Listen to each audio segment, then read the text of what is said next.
Mars in the fifth house. In this video, I'm going to be discussing Mars in the fifth house and everything you need to know about this placement and everything you need to know about people who have this placement. All right. Now, before I begin, make sure you hit that subscribe button if you haven't already. Subscribe. Make sure you hit that bell so you can be notified every time I post new videos. All right. Let's discuss Mars in the fifth house. All right.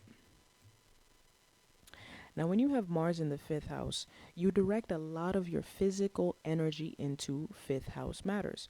Fifth house matters have to do with children, creativity, sex, dating, romance, and hobbies. All right. So these are fifth house matters. This is where people who have this placement direct a lot of their physical energy. Okay. So they direct a lot of their physical energy into children, creativity, sex, dating, romance, and into their hobbies. Okay. Mars in the house that it's in tells you where you direct a lot of your physical energy. When you have Mars in the fifth house, this is similar to having natal Mars in Leo because Leo rules the fifth house.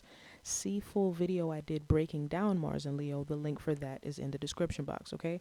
So basically, because Leo rules the fifth house, when you have this placement, this is just like being a natal Mars in Leo native, okay? So you can study Mars in Leo like that's you, and you will find that Mars in Leo descriptions resonates with you and sounds like you, okay? So make sure you check out that full video breaking down Mars in Leo in its entirety. You approach children, creativity, your hobbies, and romance, dating, sex with intense physical energy and enthusiasm, okay? Mars in the house that it's in tells you the type of things that you approach with intense physical energy and enthusiasm.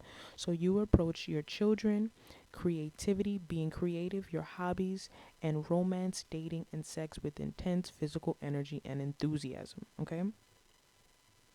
When angry or frustrated, you like to go be creative and engage in your hobbies. You also like to date, have sex, and engage in romance when frustrated as it helps to calm you down, okay?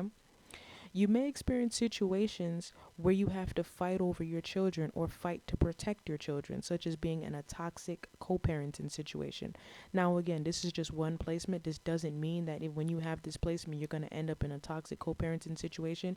It just indicates that this is what's likely. The whole concept, because see, where Mars is placed tells you the type of things that you have to fight to defend and protect, and where you're defensive, and you experience situations where you have to protect these matters.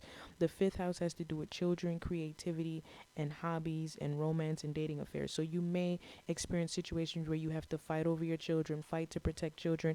You may also get into fights with romantic partners a lot, and so on and so forth. So just know that there's an association between having to fight and having to defend. Fifth house matters, okay? This placement supports careers that have to do with being creative and monetizing hobbies and creative abilities, all right? So when you have this placement, it's very important that you don't waste your creative abilities. If you're creative, try to continue to develop your creative abilities and try to find a way to monetize your creative abilities, because this placement supports that tremendously, okay? So don't find all these excuses. Oh, well, I can't because of this. This placement supports you being creative, mastering your creative abilities, and monetizing your hobbies and monetizing your creative abilities, all right? So that's pretty much Mars in the fifth house. That's everything you need to know about Mars in the fifth house. Thank you for taking the time out to watch my video. Like, share, subscribe, comment down below. Let me know what you think. Take care.